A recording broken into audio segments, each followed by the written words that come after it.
don't like that. Come, travel the road to freedom with your host, Eleanor White. Welcome to show number 8, recorded on July 21st, 2005. Road to Freedom is a listener-sponsored show by and about all the targets of electronically assisted vigilante gang stalking throughout the world. Road to Freedom brings you the latest information on this crime wave, which has so far been denied by every government and private agency whose mission is to help those who are targets of crime. The opinions expressed are those of the hosts and guests, and today we'll be talking harassment. Welcome to Road to Freedom, Alan. And could you tell us how the listeners could order your books? They're not available in bookstores. Yeah, they can write to me. $25 each. Like postage packing. Content, I say, the content aren't your regular off-the-shelf information. I look into research from the ancient times right to the present time, and documented with very little first damage battery consoles in the 1960s, before the computer was a household word. And it turns out, many years later, the government admitted that they did use selected soldiers for minor operations.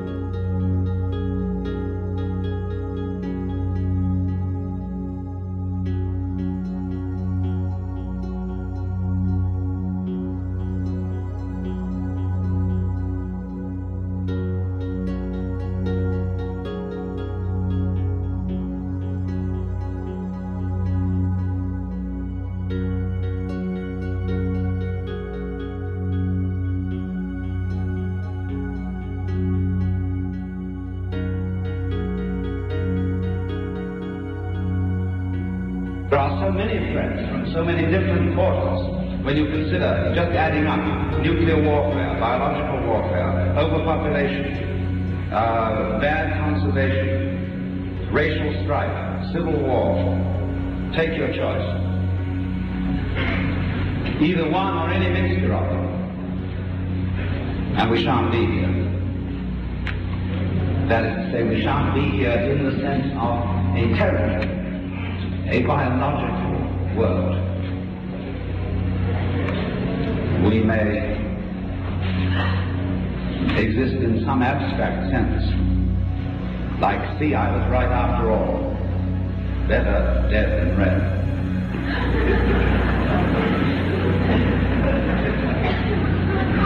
Now, herein exactly lies the problem of the future. When I make prophecies from a purely realistic, hard-boiled point of view, I tend towards the extremely gloomy side of things. I have never yet voted in an election where the candidate of my choice won the election. And I tend to feel that practical politics is a matter of assessing that human beings are so stupid that they will always do what they can do. What can be done must be done. And that we will go like the Gadarene swine down the hill. And if I were betting on it, and I had somewhere to place my bet, I would bet on it that way. But I don't have anywhere to place my bet. And furthermore, I can look at it from a point of view where I'm not just an objective bystander looking at this situation as something which I'm just going to predict about. I'm involved in it. And as I'm involved in it, I'm damned if I'm going to let it happen that way.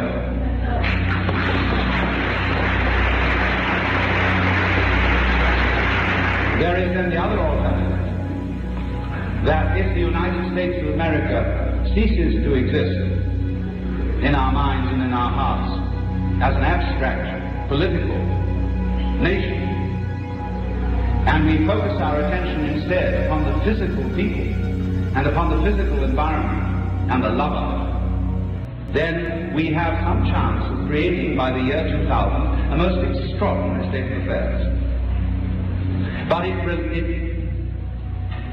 it is based upon the realization of that distinction, I repeat, between the territory, the people, and all the biological life that goes with that situation, on the one hand, and on the other, the United States as a nation with pride and honor.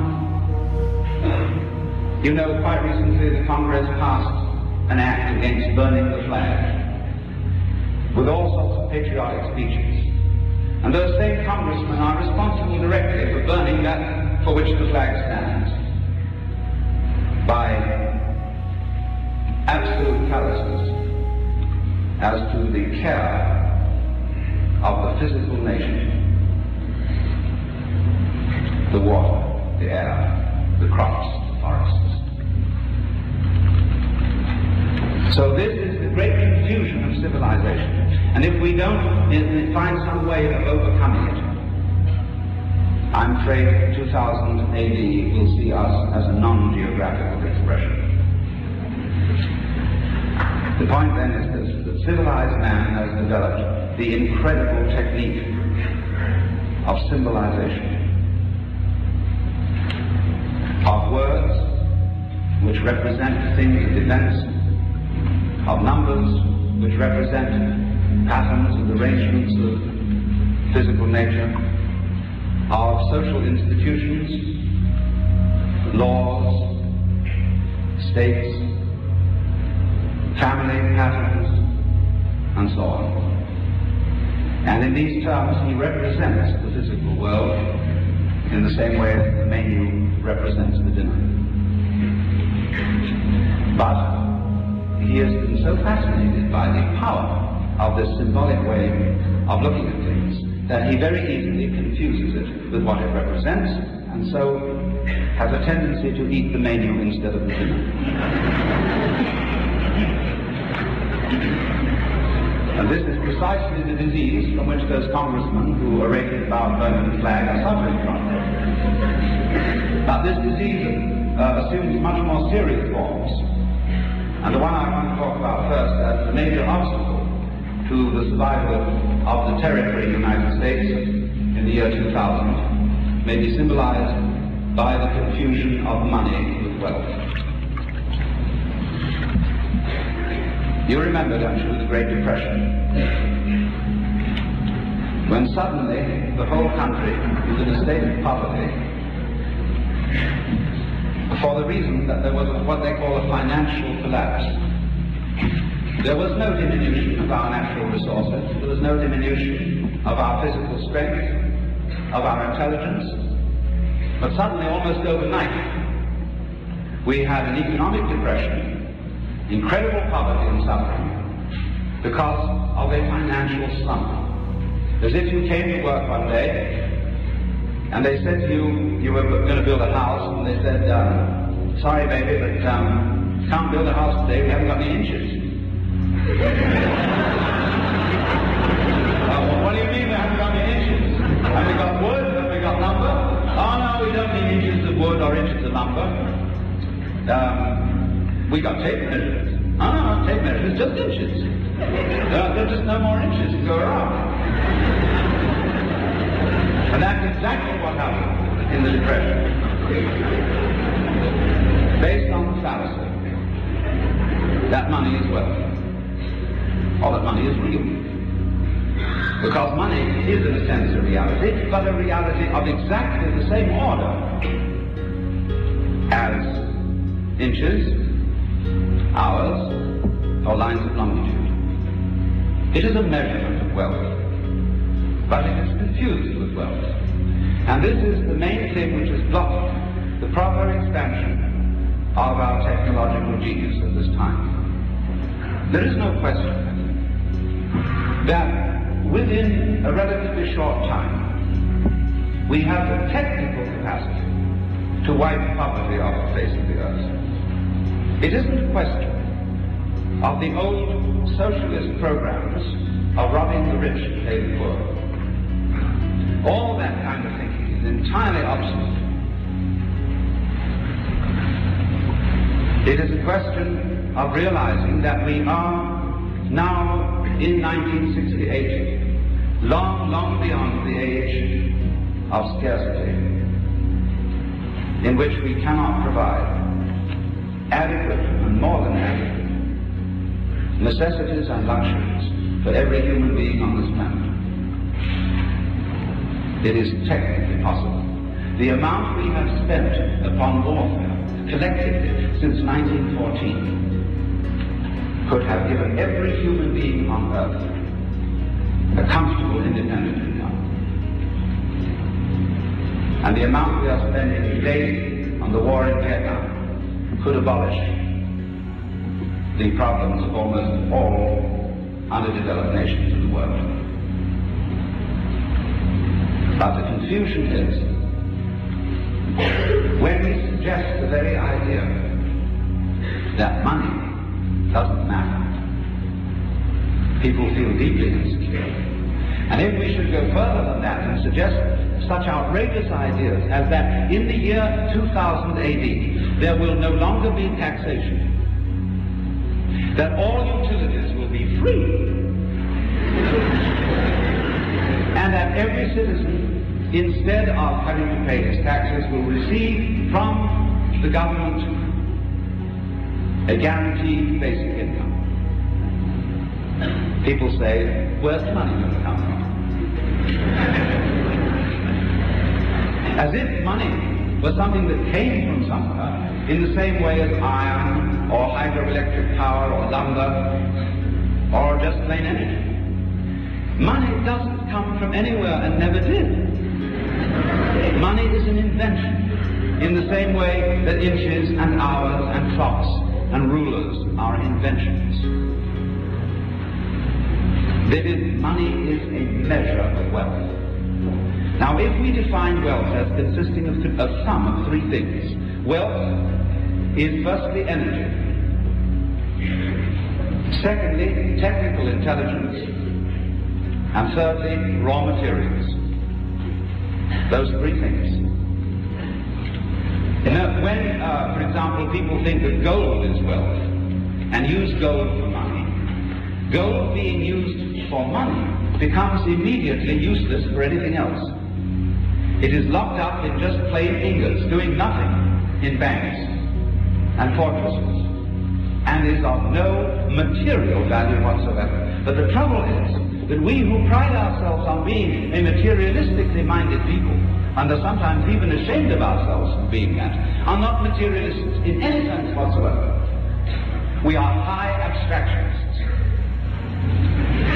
We are concerned with money, with status, with what we are called, what people say about us, with this whole mess of verbiage, and are very badly related indeed to any kind of physical, natural reality. Therefore,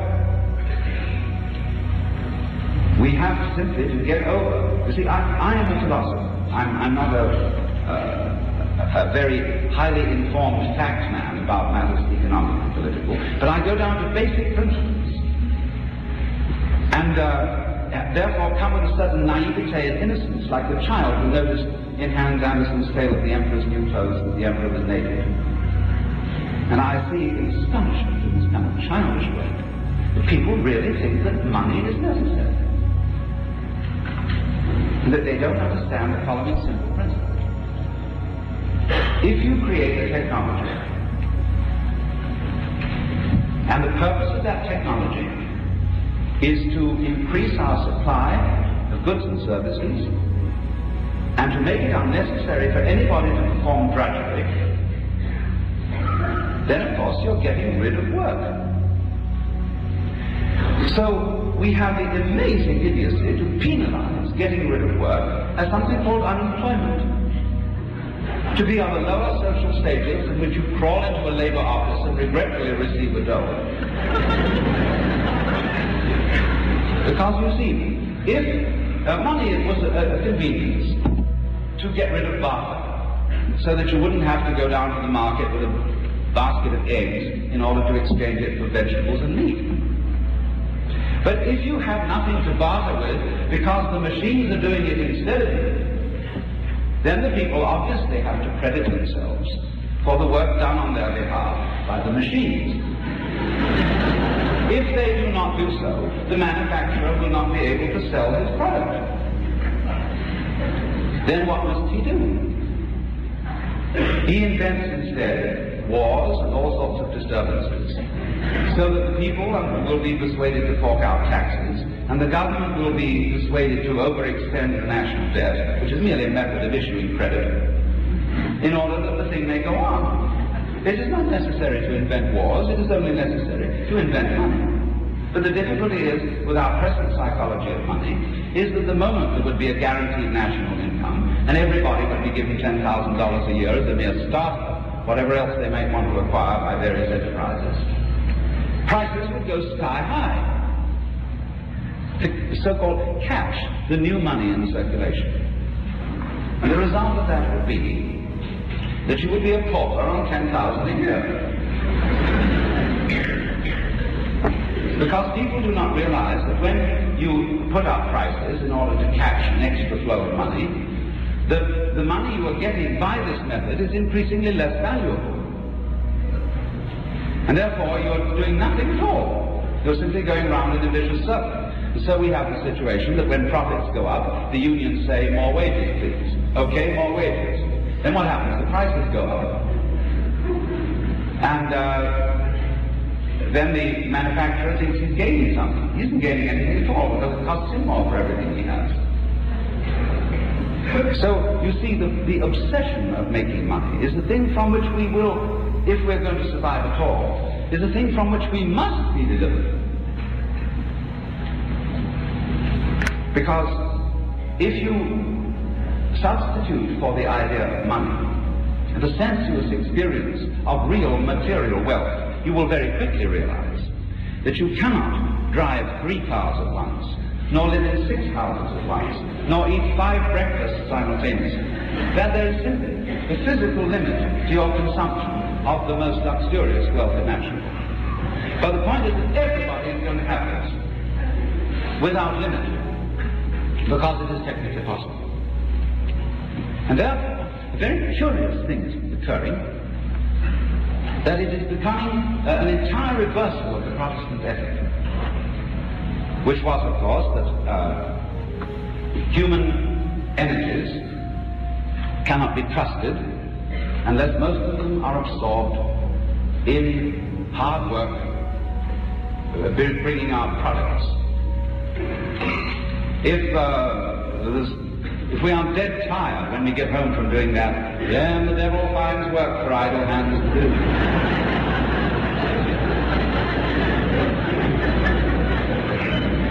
And there will be pleasure seeking and orgies. And all the perversions that flow therefrom, until finally we become weak, sickly, and afraid to our enemies, and fall apart. There's a certain truth in that. So therefore, we are going to find that in this year 2000, which is not very far off, that we're going to realize it's our sacred and solemn duty to learn how to enjoy total luxury. Very serious. Because, as I pointed out right at the beginning, talking about utopia today is no longer a sort of wishful fantasy. It's a grim necessity. There is no alternative except utopia to the direction which we are presently taking, the direction of destruction. We've got to have the nerve to stand up and say, yes, we are going to enjoy ourselves as much as possible now. Let me point out that is a high art. It isn't easy. In case any of you want to feel a little bit masochistic, many people do, because they don't feel that they've contributed to society unless they suffer during the day. And I want to propose an entirely new and adventurous form of suffering, which is the art of enjoying yourself as much as possible.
one's eyes.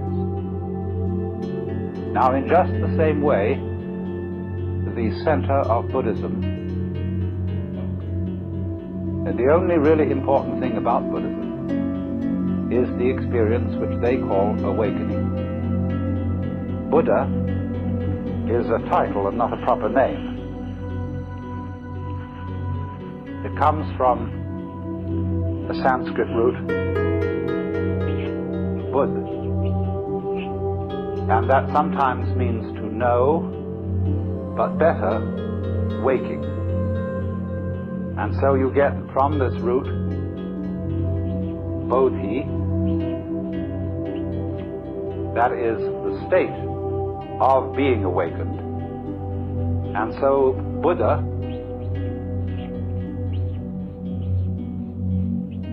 the awakened one, the awakened person.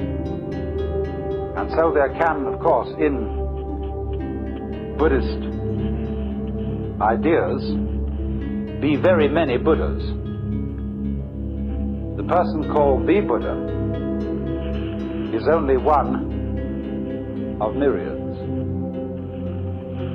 because they, like the Hindus, are quite sure that our world is only one among billions, and that Buddhas come and go in all the worlds.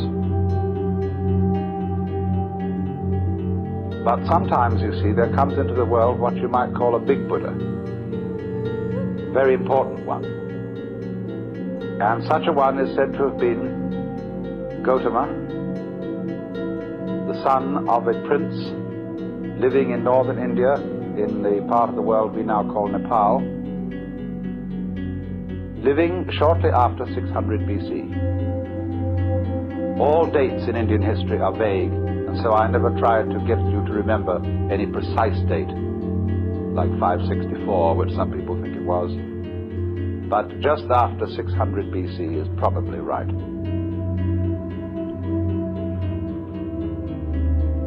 Most of you, I'm sure, know the story of his life.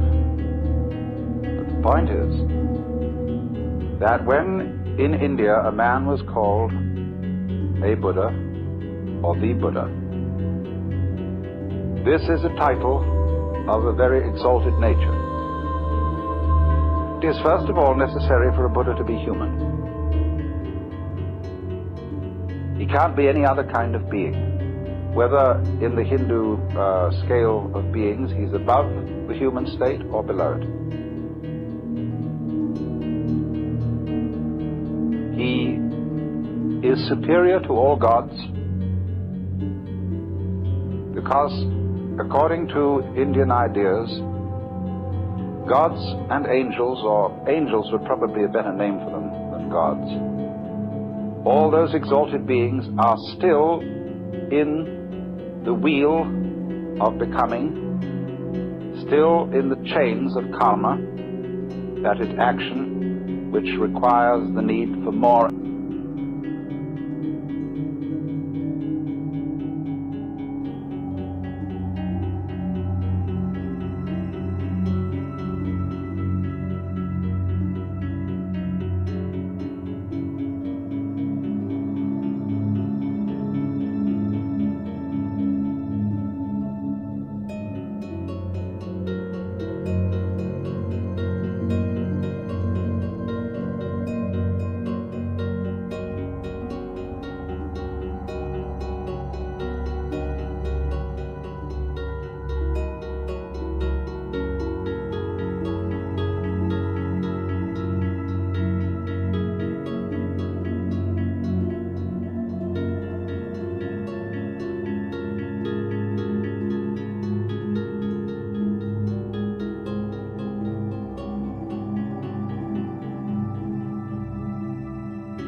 when you consider, just adding up, nuclear warfare, biological warfare, overpopulation, bad conservation, racial strife, civil war, take your choice.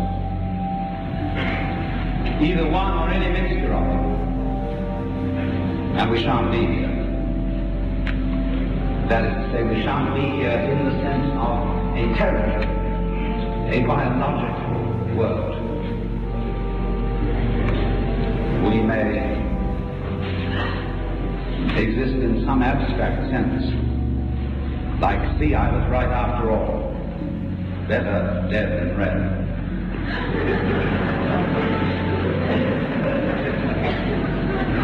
Now, herein exactly lies the problem of the future. When I make prophecies from a purely realistic, hard-boiled point of view, I tend towards the extremely gloomy side of things. I have never yet voted in an election where the candidate of my choice won the election.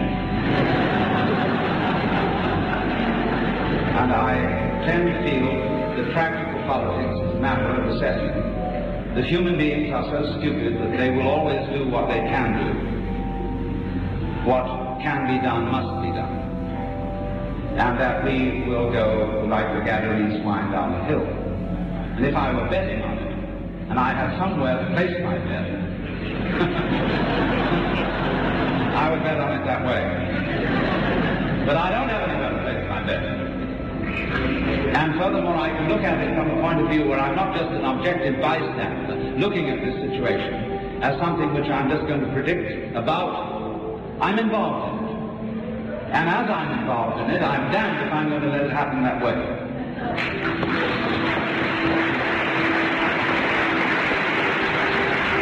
There is then the other alternative, that if the United States of America ceases to exist in our minds and in our hearts as an abstract political nation, and we focus our attention instead upon the physical people and upon the physical environment and the love of it, then we have some chance of creating by the year 2000 a most extraordinary state of affairs. But it is based upon the realization of that distinction, I repeat it, between the territory, the people, and all the biological life that goes with that situation, on the one hand, and on the other, the United States as a nation with pride and honor. You know, quite recently the Congress passed an act against burning the flag with all sorts of patriotic speeches. And those same congressmen are responsible directly for burning that for which the flag stands by absolute callousness as to the care of the physical nation, the water, the air, the crops, the forests. So this is the great confusion of civilization. And if we don't find some way of overcoming it, I'm afraid 2000 AD will see us as a non-geographical expression. The point then is this, that civilized man has developed the incredible technique of symbolization, of words which represent things of events, of numbers which represent patterns and arrangements of physical nature, of social institutions, laws, states, family patterns, and so on. And in these terms, he represents the physical world in the same way that the menu represents the dinner. But he has been so fascinated by the power of this symbolic way of looking at things that he very easily confuses it with what it represents, and so